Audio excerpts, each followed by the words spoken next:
Many years ago, in a land called Egypt, there lived a very mean king. Egyptian kings were called pharaohs.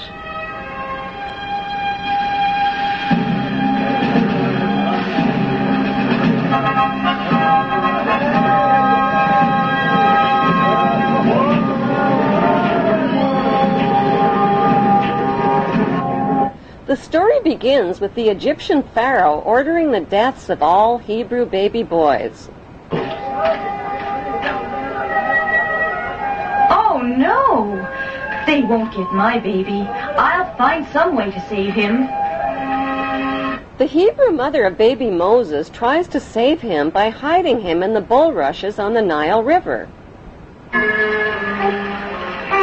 What's that? A baby! When baby Moses is found by the princess daughter of the Egyptian pharaoh, the princess decides to raise him as her own son. Moses now has two mothers, a royal Egyptian princess mother and a non-royal Hebrew mother who hides her identity as Moses' Hebrew mother, gets a job as a servant at the palace, and helps the princess raise Moses. Why did the Bible omit the historical names of the pharaoh's princess daughter and the pharaoh? Their historical identities can be found by comparing the dates and events of the Bible story with factual Egyptian history. All dates followed by the letters BC count backwards to 0, which is the beginning of today's Christian calendar. Bible researchers have calculated the birth of Moses at around 1520 BC. The ruling pharaoh of Egypt at that time was Thutmose I, and his princess daughter was Hatshepsut. Egyptian history verifies that Princess Hatshepsut married her brother named Pharaoh Thutmose II. But when Hatshepsut couldn't produce a male heir to the throne, her brother husband chose a non-royal mistress named Isis to produce a male heir and named their son Thutmose III. Hatshepsut raised the boy as her own son, even though Isis was his real birth mother. The Bible story of Moses closely matches the factual Egyptian story of Thutmose III. Even the names Moses and Thutmose are almost identical. In the Bible story, Moses gives up his big chance to be the richest, most powerful ruler in the ancient world to become a lowly, poverty-stricken Hebrew laborer. But wouldn't becoming ruler of Egypt and Canaan have been the most intelligent way to help his fellow Hebrews? The historical facts show that's exactly what Thutmose III did. Once he grew up to become Pharaoh of Egypt, Thutmose III organized military campaigns with his mighty armies and chariots and defeated the enemies of the Hebrew Hyksos who had settled in Canaan.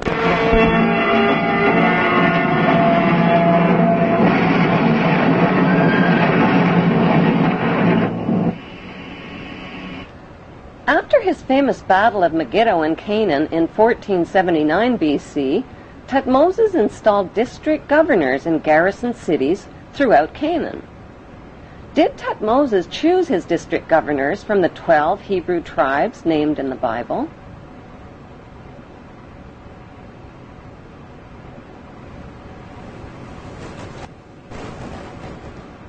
Is it just a coincidence that today's Temple of Isis, located on the Isle of Philae in Egypt, has the same name as Thutmose's mother?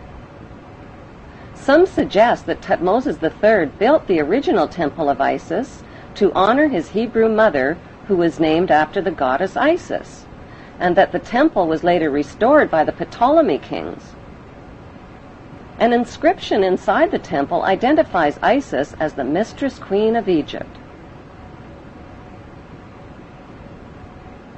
Today, Thutmose III is immortalized in stone in the corporate city-state of London, right next to his Egyptian obelisk honoring the pagan Egyptian god Amun.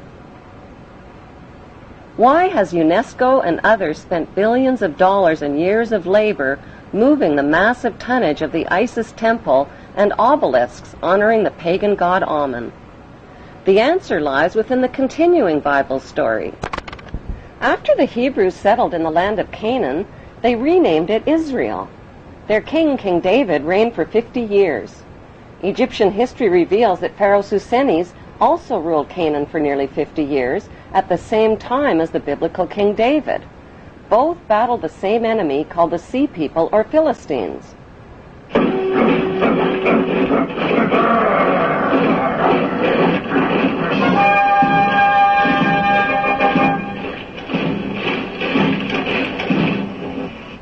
Both King David and Pharaoh Susenes had sons with almost identical names, Solomon and Simon.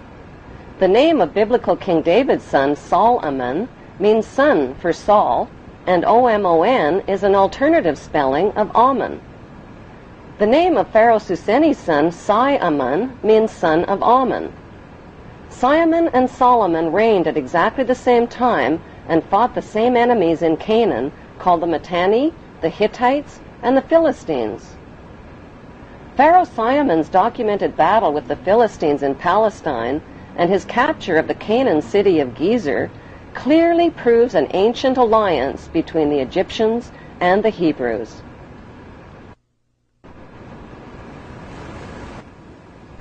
The famous King Solomon's temple in Jerusalem means Temple of the Sun God Ammon. According to the Talmud, King Solomon used the dark power of his magic ring to conjure up demons to help him build his temple.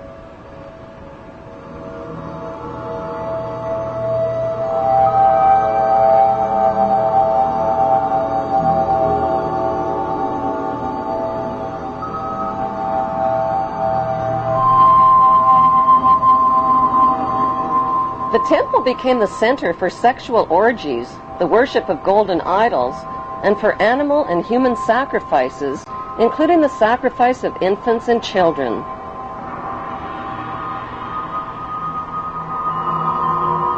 The biblical Ark of the Covenant was stored inside King Solomon's temple. The Ark had 4 gold rings built into its 4 corners, each representing the 4 corners of the earth over which descendants of the biblical Abraham are destined to rule. Since archaeologists claim the biblical King Solomon was no more real than the evil wizard Saruman from the movie Lord of the Rings, who built King Solomon's temple?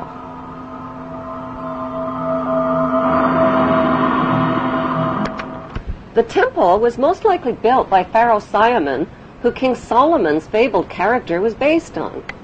Today, all that remains of the temple is the Wailing Wall, where Israel's Jews still gather to worship in Jerusalem. Did the Hebrew authors of the Bible's Old Testament really expect readers to believe that Abraham lived to be 175? That his sister wife Sarah gave birth at age 90? That Moses turned staffs into snakes and rivers into blood? Why did the Hebrew authors of the Bible omit all of the important historical names of Egyptian pharaohs? Why did they mix up historical fact with myths and legends? The big question is, what did they have to hide? Researchers of both Bible and Egyptian history have concluded that the Hebrew authors of the Bible covered up the fact that the Hebrews and the Egyptians shared the same royal bloodline. But why? Why the cover-up? Because after the Egyptian people forced the Hebrew Hyksos kings out of Egypt, the only way the Hebrews could continue ruling Egypt was to hide their Hebrew identity from the Egyptian people. They did that by changing their Hebrew names to Egyptian names and intermarrying with Egyptian royalty, just like the biblical Joseph did. By hiding their Hebrew identity, the Hebrews continued to rule Egypt secretly as Egyptian royalty. They worshipped Egyptian gods, followed Egyptian laws, and violated Jewish Hebrew laws. This meant they had to hide their Hebrew identity not just from the Egyptian people, but from the Hebrew people as well. They had to keep their royal Hebrew Egyptian identity and their worship of Ammon hidden within royal power circles and secret societies, just as they have done to this day. The world's biggest and best-kept secret is that the descendants of the Hebrew pharaohs of Egypt have ruled throughout history. Over the millennia, they have left oceans of blood in their wake. They have murdered, cheated, slaughtered, robbed, colonized, and enslaved to fulfill their biblical covenants for an eternal throne and one world empire.